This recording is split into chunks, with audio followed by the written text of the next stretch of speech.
Primero lo que celebro es la existencia misma.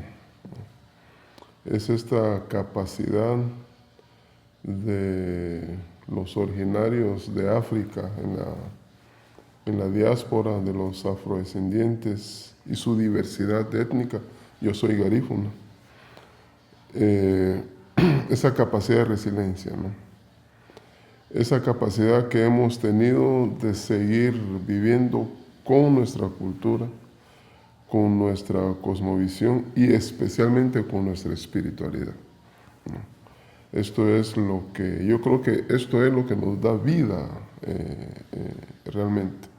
La espiritualidad de los originarios de África, la espiritualidad de los afrodescendientes, como le decía, en este caso del pueblo garífuna. Yo siempre digo, muchas personas tienen muchas maneras de comunicarse con lo divino.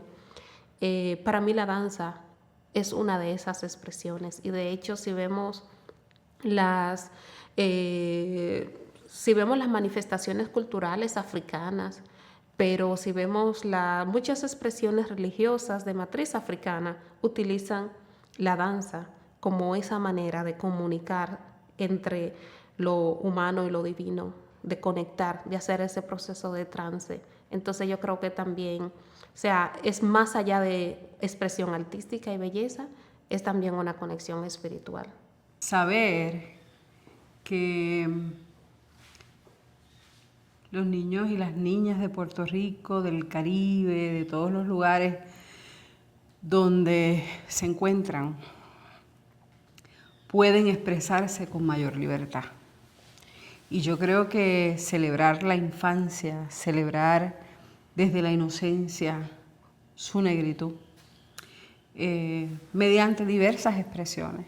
La celebración de la negritud que toca profundamente mi corazón es el encuentro, la juntanza, porque nos permite conectarnos como diáspora y sobre todo también celebrarnos que estamos existiendo, reexistiendo, y creo que es un elemento importante para seguir entretejiendo comunidad. Así que los espacios de encontrar, de reencontrar y de sentirnos cerquitas es un elemento que para mí es muy inspirador y movilizador dentro de todo lo que tenemos que enfrentar cotidianamente contra el racismo antinegro. Y yo creo que independientemente del idioma, independientemente de la geografía, de las grandes complejidades que podemos estar atravesando, todavía tenemos esos espacios de construcción conjunta de los afectos. Y yo creo que eso tiene una gran fortaleza porque nos permite permanecer en los espacios de resistencia. Siempre digo, mi corazón está al lado de las mayorías negras empobrecidas. Entonces mi corazón está con esa gente, con esas historias, esas biografías que son colectivas, que no son una excepcionalidad, sino que hace parte de las mayorías que están todavía en esa línea de pobreza estructural. La felicidad, el gozo, el disfrute, la valoración de la existencia propia es una manifestación que me parece muy valiosa porque sistemáticamente la sociedad le está diciendo a las personas afrodescendientes que sus vidas no importan. Entonces considero que eso es importante porque aquí encontramos personas que desde la vestimenta, desde la manera en que abrazan y se conectan con quienes están aquí, como la manera como reconocen lo que somos, hacen que este trabajo sea posible y que podamos llevar eso a otras generaciones.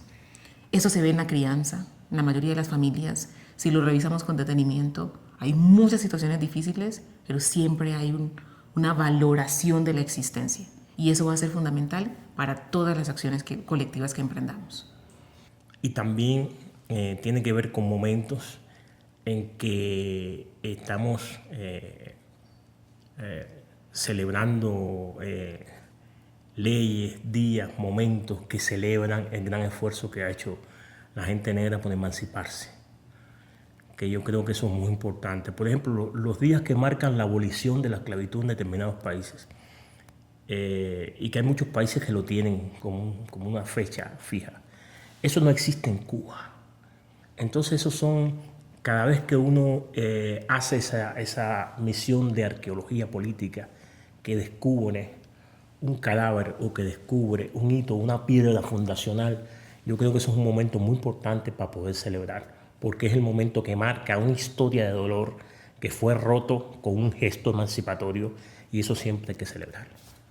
Me parece que la fuga o la desterritorialización estética es un ejercicio soberano, ¿no?, para imaginar un porvenir, ¿no? Y hay una potencia muy fuerte ahí en la creación estética, ¿no? No solamente en las artes visuales, ¿no?, que son muy poderosas y sobre todo son un espacio importantísimo para el movimiento afrofuturista mundial, ¿no?, sino también desde el performance, desde la reinvención de las memorias incluso ancestrales, desde la escritura, la poesía, el mismo texto curatorial y la investigación curatorial, ¿no? Pensar usualmente cuando se trata de afrodescendencias en Ecuador siempre hay menos recursos, ¿no?, económicos, pero desde ahí qué potenciamos, qué creamos y cómo redistribuimos para seguir pensando de manera estética. Yo insisto mucho que en espacios opresores, ¿no?, de movilidad forzada y de limitación del desarrollo de la vida, ¿no?, pensarnos estéticamente es insistir en el futuro también, es una posibilidad de dejar una huella, una especie de rastro para la comunidad por venir. Mi contacto con la idea de la celebración de la negritud, del orgullo negro, una gran puerta hacia el trabajo de la conciencia negra, para mí indudablemente son las expresiones culturales afrodiaspóricas. En mi experiencia, pienso en mi infancia, antes de saber leer y escribir, ella escuchaba música con mi familia, con mi papá. Entonces, hallo que hay un elemento muy potente en lo artístico en general, pero en el sonido, ¿no?, la banda de sonido de nuestra resistencia, pero fundamentalmente un lugar común, un refugio común en el orgullo negro, probablemente sea la música.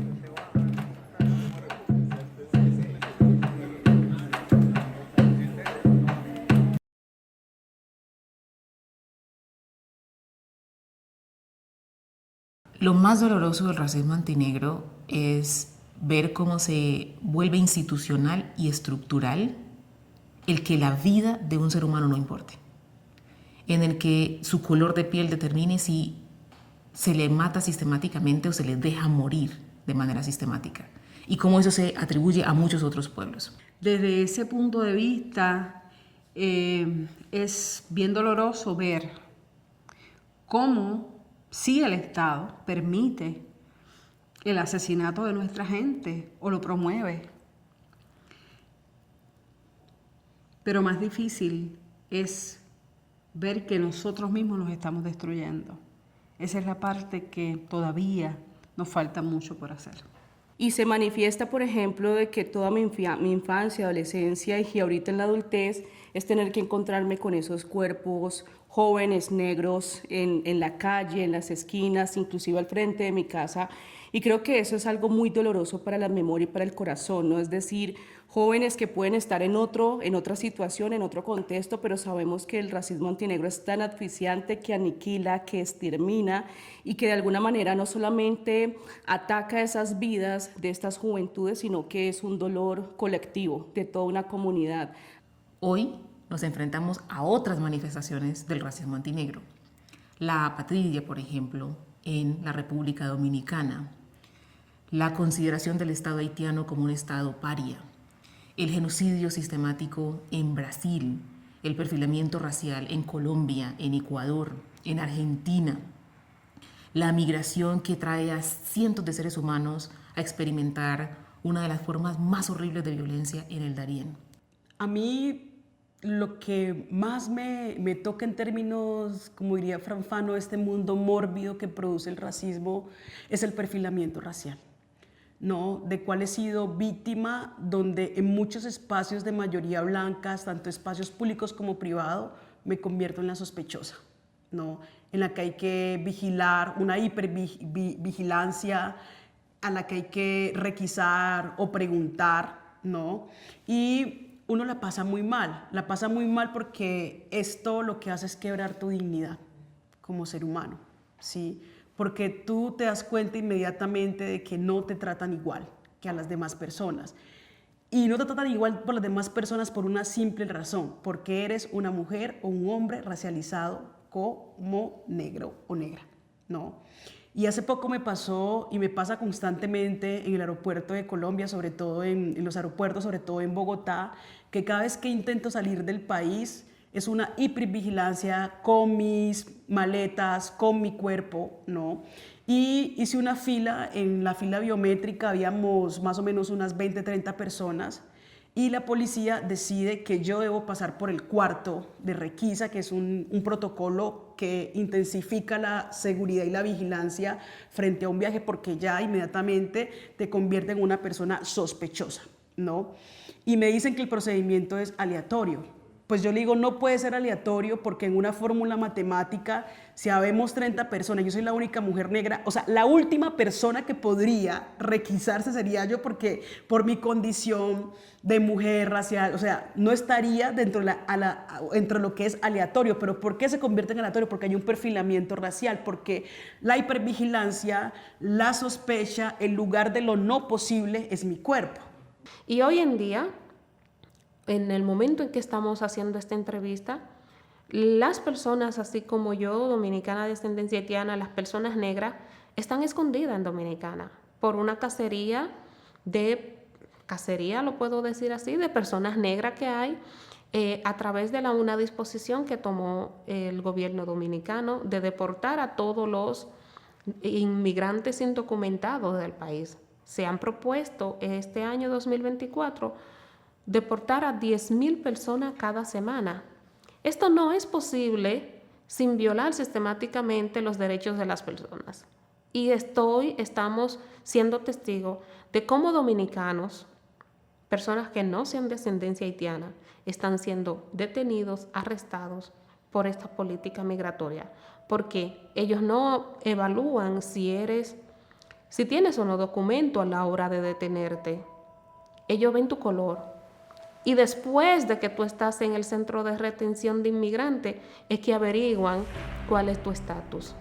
Y en ese sentido, muchos padres están muy preocupados porque a sus hijos menores de edad, especialmente jóvenes, hombres de 16, 17 años, los están deteniendo. Un joven de 16, 17 no tiene cédula de identidad, por lo tanto no tiene cómo mostrar que es dominicano. Y es la situación con la mayoría de nosotros, los hijos de inmigrantes haitianos, a los cuales el Estado nos negó el derecho a la nacionalidad. No tenemos cómo mostrar nuestro arraigo en el país. Por lo tanto, estamos susceptibles de ser detenidos, arrestados y expulsados de nuestro propio país en cualquier momento. En el caso argentino, bueno, es un Estado que se construye sobre la idea de que es un país que está exento del conflicto del racismo, ¿no? Se imagina como un país donde el racismo no está, y fundamentalmente porque no existimos los negros, ¿no? Entonces, a partir de ahí, Argentina se presenta como una suerte fáctica de la idea de solución final hacia el pueblo negro, esto que en algún momento a finales del siglo XIX, principios del siglo XX, se planteaba como el problema del negro. Bueno, Argentina, las élites, los padres fundadores de la Argentina han logrado alguna suerte de ensayo y prueba exitosa, ¿no? Y construir en el relato la idea de que puede haber un lugar en el mundo donde no habemos negros, ¿no? Y Argentina es ese caso. Por lo tanto, es ese aspecto del racismo que hace plantear la idea de que uno es extranjero en su propia tierra, ¿no? La expresión más común del racismo en la Argentina es cruzarse con una persona racializada y preguntarle de dónde es. Pensamos, por ejemplo, en el decenio que estamos supuestamente ya terminando, y en países como Ecuador, de hecho, en el 2020, unos expertos de la UNESCO fueron a revisar el capítulo del decenio en Ecuador y entregaron un informe desfavorable, ¿no? Porque es la comunidad afrodescendiente todavía la que está ubicada en los espacios donde todavía no llega el Estado, donde pues hay ausencias de recursos, entre otras cosas. Y esto se sumó a que se empezó a difundir a través del Estado y a través de la televisión, de los medios de comunicación masivos y públicos, un montón de imágenes donde se persiguen a cuerpos negros, ¿no? Cuerpos negros masculinos sobre todo. Y en ese sentido para mí ha sido muy doloroso poder porque la comunidad negra viene luchando muchísimo en Ecuador contra esa estigmatización. Sí, y después simplemente en la pandemia se empezó a difundir esto, donde se mostraba policías invadiendo barrios, desarticulando comunidades, gente que en realidad estaba como ocupando el espacio público y nada más. Yo vengo de un entorno de un país socialista, como Cuba, ¿no? Donde el racismo ha tenido una continuidad. Yo le llamo neorracismo porque se da en un contexto diferente, donde ya no están los forces del capitalismo, de la dominación esta, pero hay un colonialismo interno y hay nuevas formas de dominación que no se desentienden de la colonialidad y la replican, la reproducen con la misma fuerza que en la etapa anterior. Entonces, es muy doloroso ver cómo un compañero que puede ser un marxista, un comunista, un trabajador de avanzada, un compañero de trabajo, un compañero con el que... un compañero que fue a combatir a Angola o a Etiopía, un compañero blanco que sea capaz de ejercer un chiste racista. Pero cuando las personas negras en el mundo son más vulnerables, que es cuando están enfermas, tienen que buscar y acceder a los servicios de salud. Y es más la norma que la excepción encontrarse con prácticas racializadas en los servicios, que terminan definiendo un trato menos amable, menos empático con el dolor de las personas, que terminan incluso influyendo en que se te postergue o se retrase el acceso a un medicamento que te va a aliviar el dolor, porque existe todavía en la práctica clínica, en los espacios de enseñanza de los profesionales y las profesionales de salud, la idea de que somos más fuertes. Cuando no tenemos empatía con el dolor de las personas negras, en ese momento de mayor vulnerabilidad, cuando estamos atravesando la enfermedad, es muy doloroso. Y también duele ver cómo hermanos y hermanas nuestras son agentes, también como en la historia. Hay hermanos y hermanas nuestras que son agentes de este sistema racista. El racismo internalizado, ¿no? Este racismo internalizado también duele mucho. Que hay hermanos y hermanas que tendríamos que verlos como aliados en el proceso y que al final no lo son, ya sea por acción, por omisión o por ignorancia, pero se convierte como en agentes para la reproducción del racismo. Entonces, esas manifestaciones son dolorosas en toda su expresión. Son dolorosas desde el gran salón de la junta directiva, donde no se espera que llegue un empresario afrodescendiente o una empresaria afrodescendiente, hasta el asesinato sistemático, la negación de cualquier posibilidad de existencia digna de una persona por el color de su piel.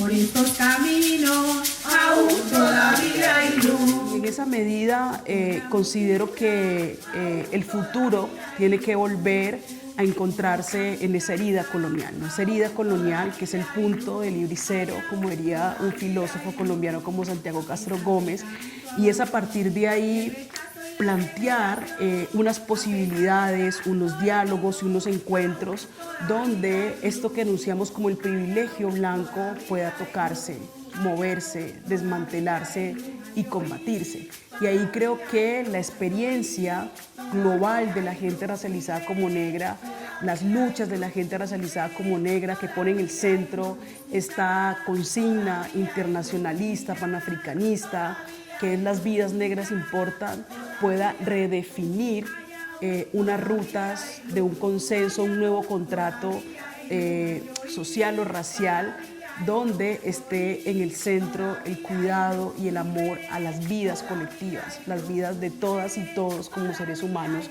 que importan, ¿no? En ese sentido creo que el horizonte es un futuro ancestral y antirracista. O sea.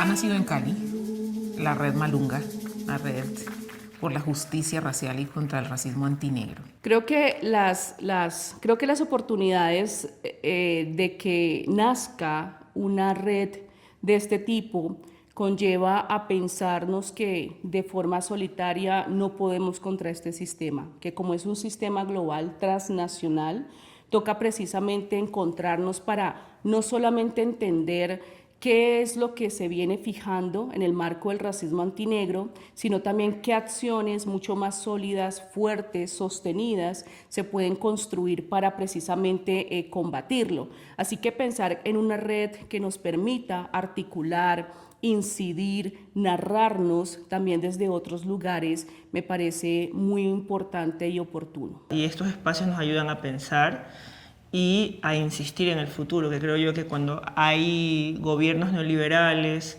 lo primero que se mina es la idea de futuro, ¿no? Es como cómo se puede ser joven, cómo se puede pensar un proyecto de vida si no tienes una estructura que te solventa y que te permita moverte y pensar y desarrollarte, ¿no? Entonces, para mí esta es la posibilidad de articularme y poder trazar vías y rutas, ¿no?, de fuga a ese sistema neoliberal que en Ecuador está insistiendo durante ya bastantes años. Y es esperanzador que entre lo que detonó esa petición en 2020, que fue el asesinato de George Floyd, y lo que hoy estamos experimentando en Cali, es el florecimiento de muchos líderes sociales alrededor del mundo tomando la decisión que están listos para llevar esto a otro nivel. Yo creo que eso también hay que irlo articulando en forma de leyes, instancias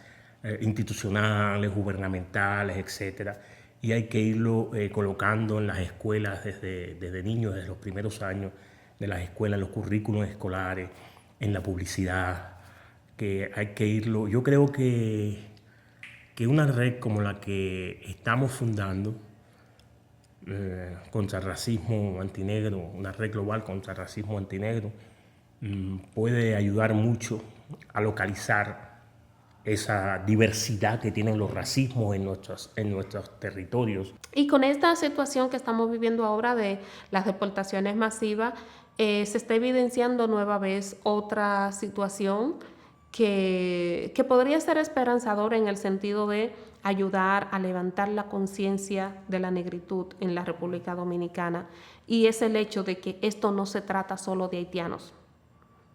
Esto no se trata de haitianos, esto se trata de negritud. Esto se trata de personas negras, porque cuando te abordan en un primer momento, cuando la policía migratoria o la policía nacional te detiene, lo primero que ve no es tu estatus, es tu color. Por lo tanto, esto no se trata de haitianos, esto se trata de negritud. Y ahí es donde yo veo un poco de esperanza de que más personas puedan hacerse conscientes de su situación de negritud y que esto pueda ayudar a sumar a la lucha, a denunciar, a que el Estado tenga que cambiar su propia situación. Lo que vivimos en Colombia, lo que vivimos en Ecuador, es racismo, es discriminación, pero tienen sus particularidades. Por lo tanto, cada realidad necesita una respuesta particular y hay un nivel de urgencia también, porque las deportaciones masivas de hoy de Dominicana necesitan respuesta y respuestas ahora, no a futuro. Y lo más importante, y lo que estoy viendo en esta red, es cómo vincular estos conocimientos contemporáneos, podríamos decir, con los saberes ancestrales, con los conocimientos y saberes ancestrales. Esto nos da una gran fuerza. En mi cultura hay algo que nosotros le llamamos desde la espiritualidad. Yo creo que no solo es garífuna, es la espiritualidad africana. Cuando nosotros estamos seguros que están nuestros ancestros, cuando nosotros invocamos a nuestros ancestros, es porque estamos seguros que están vivos, ¿no? Entonces, si yo invoco a mi ancestro, y luego cuando yo sea ancestro, la otra generación me invoca, entonces la vida continúa. Entonces, esta es la comunión, ¿no? Esta es la comunión. Entonces, esto es a lo esperanzador, que es que nosotros como generaciones presentes somos el vínculo del pasado que lo vamos a poner enfrente y el futuro que viene atrás. Y aquí tenemos en Cali ese grupo de personas que han decidido que van a llevar al próximo nivel esos esfuerzos para que esas manifestaciones de anti-blackness no prevalezcan hacia el futuro. Así que es muy esperanzador hacer parte de este grupo de trabajo, materializar la visión del presidente de la Fundación Ford, porque sé que lo que estamos enfrentando hoy en esas instituciones no lo vamos a dejar como un legado para el futuro. Es esperanzador ver que en nuestras manos está el caso que vamos a llevar a la Corte Interamericana o lo que vamos a llevar a cortes penales internacionales. Y eso va a significar que gobiernos, estados y muchas personas responsables de estas muertes sistemáticas van eventualmente a ser responsables por las decisiones que tomaron. Entonces yo creo que es muy esperanzador que estos cuestionamientos que estamos haciendo sobre la enseñanza de los servicios de salud y lo que hacen los servicios de salud estén siendo abordadas por personas negras que han hecho el proceso de entender la disciplina y de reconocer cómo el racismo se reproduce allí. Y obviamente eso es esperanzador porque las soluciones están ocurriendo desde nuestras voces y yo creo que eso me da mucha esperanza. Así que yo creo que ese poder que tenemos de entender que no somos el problema nosotros, que más allá de nuestros lugares, de entorno, donde vivimos, hay otra gente que está sufriendo las mismas problemáticas que nosotros estamos. Fíjate que yo hablando con compañeros cubanos que tienen un sistema político distinto al de Puerto Rico, que es una colonia, hablar con personas de un país soberano como República Dominicana. Cuando miramos esas diferencias geográficas o miramos diferencias políticas, el resultado es el mismo, que estamos pasando por las mismas vicisitudes, por los mismos problemas. Entonces trasciende la cuestión política local, así que se convierte en un asunto político global. Y de ahí es una esperanza de buscar también soluciones juntos. Es imposible ser antirracista y no tener esperanza. Ahora, si en algún momento hay una luz de esperanza para todos, va a ser cuando triunfe el racismo antinegro, porque ese es el desafío. Los activistas antinegros no luchamos por la población afrodescendiente o africana, luchamos por la humanidad.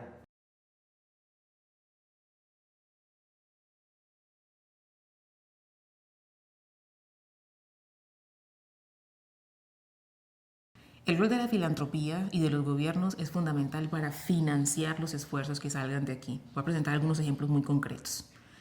La apatridia, para lograr que no existan más personas apátridas, en el caso, por ejemplo, de los haitianos o las personas de la República Dominicana con ancestros haitianos y haitianas, es fundamental que se financien las acciones para que el Estado de la República Dominicana reconozca a estas personas. Eso requiere diplomacia internacional, eso va a requerir que se movilicen los recursos para que eso ocurra de la manera más adecuada y que nos sigan los dominicanos de ancestros haitianos perdiendo su vida. Los gobiernos, como tienen dinámicas diplomáticas, a través de sus embajadas y consulados, pueden apoyar las declaraciones que están haciendo estas personas. Y ese es un momento importante para hacerlo. Si yo pudiera pensar cuál es la agenda más urgente de los movimientos afrodescendientes en toda la diáspora africana, hoy es esa. Así como nos movimos en los 60, o se movieron quienes existían en la década de los 60, para declarar que lo negro era bello. Y que ya hoy podemos decir con orgullo, Black is beautiful, y tiene todas las manifestaciones que existen. Y así como se movilizó el mundo para acabar con el apartheid, es fundamental que hoy se pueda movilizar el mundo para que la condición de apátrida no se asocie a los dominicanos de ancestría haitiana. Y cuando yo hablo recursos, no me refiero solo al factor económico. Hay muchos otros recursos que necesitamos. Por ejemplo, la mayoría de las personas dominicanas de ascendencia haitiana no pueden acceder a una universidad formal porque no tienen una documentación habilitada. Algunos han terminado el bachillerato, pero no pueden insertarse. Y la República Dominicana, por ejemplo, la universidad autónoma es gratuita. La gente no tiene, por lo tanto no sería un problema ingresar. Pero si no tienes documentos, ¿cómo ingresas? Si no tienes una cédula y una identidad, y una cédula de identidad o un acta de nacimiento, ¿cómo ingresas? Entonces, ¿cómo crear posibilidades para que jóvenes que hoy están haciendo nada puedan tener oportunidades abiertas, puertas abiertas de desarrollar sus capacidades intelectuales, sus capacidades para seguir avanzando a pesar de las dificultades? O sea, cómo romper el sistema, cómo burlar al sistema en cierto sentido de que si lo que nos exigen es tener una cédula de identidad y un acta de nacimiento para esto, bueno, cómo poder hacer que esta población, a pesar de no tener esto, pueda insertarse, pueda tener oportunidades. Se trata de entender que el antirracismo no es una lucha de unas pocas personas para unas pocas gente, solo para nuestra gente. Porque entonces estaríamos pensando en un gueto, en un pequeño espacio de la gente o en un solo tipo de ser humano. Yo creo que lo que estamos luchando por la plenitud de la condición humana. Y en el caso de las personas negras son maltratadas no porque son seres humanos, sino porque son negros, sobre todo, ¿no? Entonces, o sea, restituir esa humanidad a la gente negra. Y eso puede ser una compañía muy grande porque los valores negros son valores universales, no son valores solamente para los negros. Y son disfrutados por todos los seres humanos de cualquier raza, religión, territorio, etc. Entonces, tener esa conciencia de plenitud de la humanidad de la cual hemos formado parte y nos han estado excluyendo y apartando continuamente, es ya tener un instrumento, una apreciación de la condición humana mayor de la que se ha tenido hasta hoy.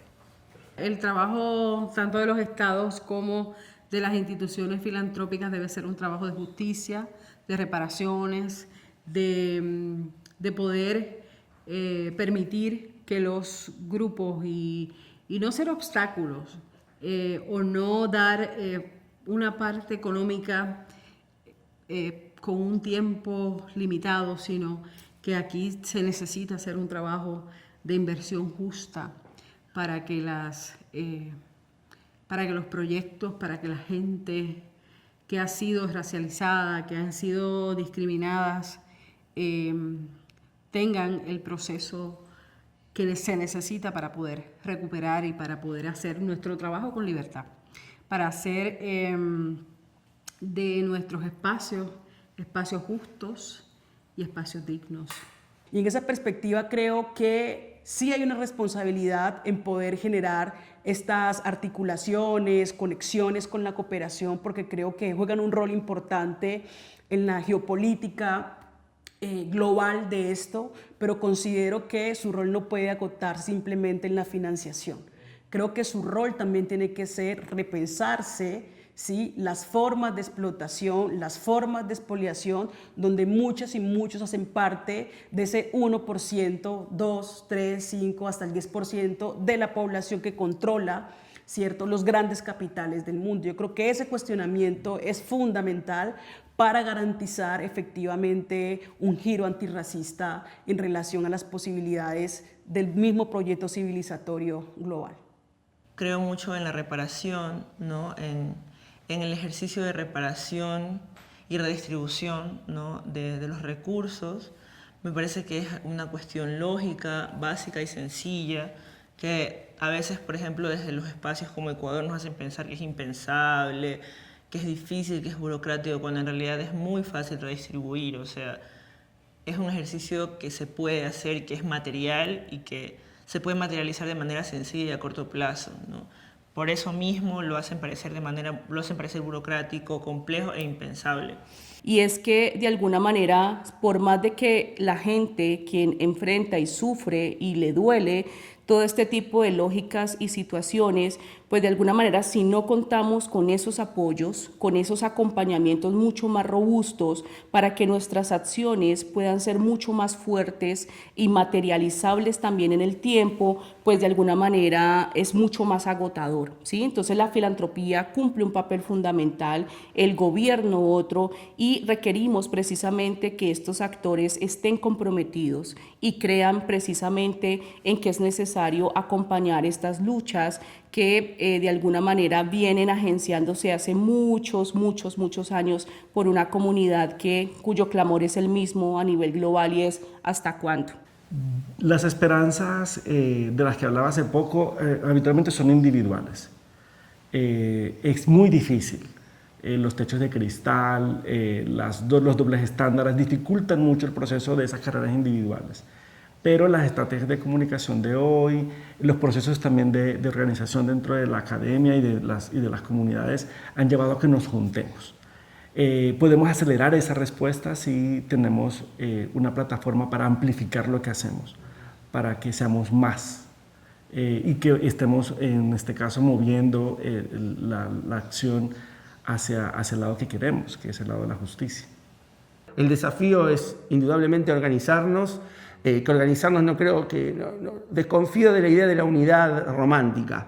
Digo, organizarnos y obviamente que juntos somos más fuertes, pero teniendo una ideas sólidas y claras, ¿no? Digo, si no es un rejunte, no es unidad. Y teniendo claro de que si quiero quitar una retórica bélica y no entender a los estados un enemigo, por lo menos un adversario complicado al cual indudablemente el diálogo es un diálogo muy dispar, ¿no? O sea, está claro que la representación política negra es una deuda en el planeta y que muchas veces el poder político en el espacio representativo estatal no significa la suma de los poderes reales. Por lo tanto, digo, tenemos una pelea muy dura por delante y enhorabuena que nos organizamos en este tipo de red y empujar hasta que se logre. Esto no se da por sí solo, ¿no? Es nuestra incidencia, es nuestra capacidad de incidencia lo que hace posible esto, ¿no?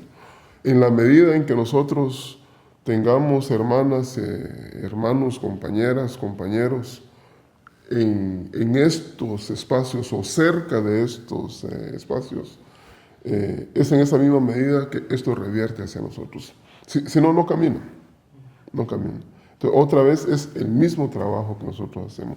En nuestra presencia en los espacios de la educación superior, por ejemplo, de las universidades, lo que hace que la universidad se acerque a nosotros. Cuando nosotros nos acercamos a los gobiernos y participamos de una u otra manera en los espacios gubernamentales, es en ese sentido que vamos a acercar e incidir plenamente. Pero otra vez, no solamente es de una persona negra o una persona afrodescendiente en el espacio, pero si no asume, estando en el espacio, no nos sirve, ¿no? Entonces, otra vez, la formación y la conciencia de ser negro y la conciencia de trabajar en esta lucha contra el racismo, en este caso el racismo antinegro, es muy importante. Aquí la base es la formación, y no solamente la formación formal, sino que la formación también que viene, les decía, desde los saberes ancestrales, desde los conocimientos y prácticas de nuestros ancestros.